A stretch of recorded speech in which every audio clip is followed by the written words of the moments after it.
Episode 2 of Demon Slayer Hashira Training isn't much different from episode 1 in that it only adapted 2 chapters, more so in this episode than the last one. So let's take a look at all the changes I found and what to look out for. If you haven't as yet, hit that like and subscribe button for more Demon Slayer anime versus manga breakdowns. The episode starts out with showing us Yushiro's perspective as he sensed an intruder, but from there, it's pretty much where we ended the last one, with the Ubuyashiki Crow trying to recruit Lady Tamayo. This is actually chapter 131 on page 18, and it follows the manga one-on-one with some notable changes, like showing us Lady Tamayo's answer as she starts packing to leave right away, which wasn't in the manga. And then the anime gave us the liberty of taking this snapshot, which is from a faraway chapter, which I won't name. This is to showcase the connection between Muzan and Yoriichi, but as you know, I won't spoil it. A little fun fact here is that the crow is voiced by none other than Sho Hayami, the voice actor for one of the main antagonists from the anime Bleach, Aizen Sosuke. And I found it pretty amazing that last season we got a panel dedicated to Aizen himself, showing that Koyuharu, the creator of Demon Slayer, is a fan of Bleach, which means that this little scene must have made them very happy. I know it would have made me. From there, the episode would begin. Now, if you would like me to do a breakdown of the anime opening sequence, I could do that. Just leave a comment below telling me to do so. I highly doubt anyone would, but hey, I have to ask nonetheless. For this extra long video today, please leave a like and subscribe as we dive deeper into this week's episode. So now it's time to get back into the events of chapter 130, but in classic Demon Slayer fashion, we get the title sequence, Water Hashira, Giyu Tomioka's Pain,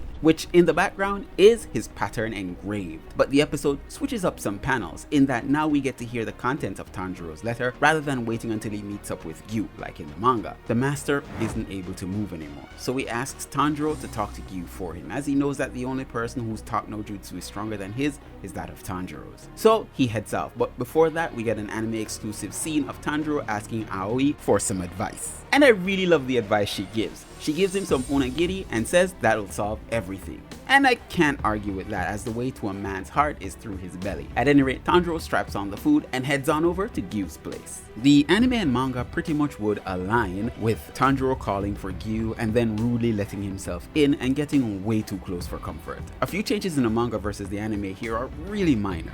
His crow greets Giyu's old crow. Tanjiro asks Giyu to train him, but Giyu says no, he's not the Water Hashira, and then leaves. This is where we would get the scene of the master's words in the letter, but we already got that earlier in the episode. And this would lead him to try again with Giyu, but in the anime, he would simply remember the master's instructions from the letter and then he would try some more. He leaves the rice balls as a kind gesture and waits for Giyu. In the anime, we get different panels showing Tanjiro annoying the ever-loving shit out of Giyu, and wouldn't you know it, even when he shits, Tanjiro is there, as thus the sequence is a little bit extended. Giyu would relent because after all, he's an introvert, so which one of us wouldn't, especially being followed around by this kid ripped right out of a nightmare sequence. He tells Tanjiro the true reason why he isn't the Water Hashira. He didn't pass the final selection. He did survive the 7 days, but never killed a single demon. Instead, it's his best friend Sabito that helped out everyone, and so he was the only one who lost his life that night. A notable change here is that in the manga, Sabito is described as having orange hair, while in the anime, it's described as peach colored, and his scar is a little different. Also, the midpoint cutscene here is the cover of chapter 131. Sabito and Giyu lost their families early. They became best friends, and then they were taken in by Yuro Kadaki and trained to be demon-killing soldiers. Giyu was injured during the final selection, so he passed out for several days, and when he came to, he heard that Sabito was dead. This is where Giyu would tell Tanjiro to leave him alone and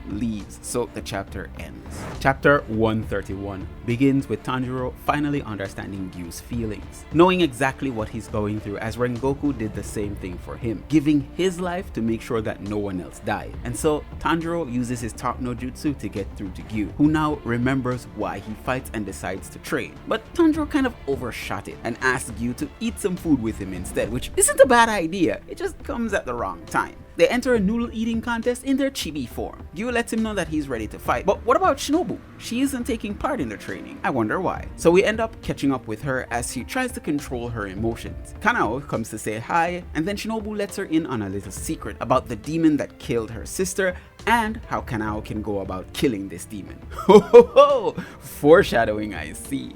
But again, I won't spoil anything. Let's just enjoy it while it flows. But that's exactly where the episode would end. At the end of the episode, we get some snippets or some tidbits or what Tanjiro calls a Taisho secret about Giyu. Firstly, that he wears a half and half kimono, half of which is dedicated to Sabito, his best friend, and the other half dedicated to his sister, who died from a demon's attack. But there's another tidbit here that you may not have noticed. Giyu's favorite food. I'll let you figure it out. Something interesting that I noticed in the ending sequence of Demon Slayer is that there are 6 droplets of blood here, and Muzan tramples over all of them, but 1 droplet remains.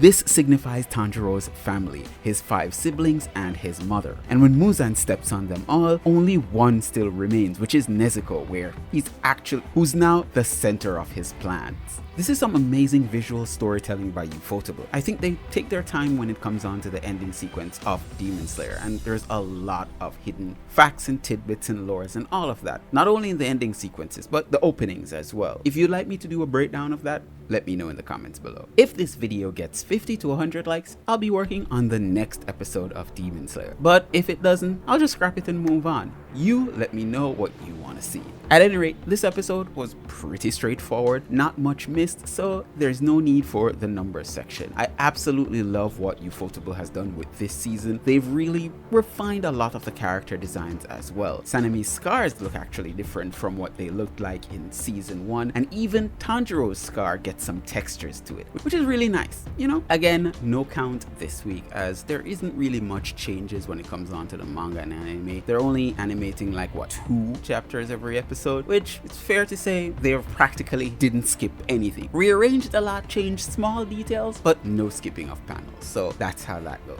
But anyways, thank you so much for joining. My name has been Kyle, your gracious host. Peace out, stay safe out there, V Nation.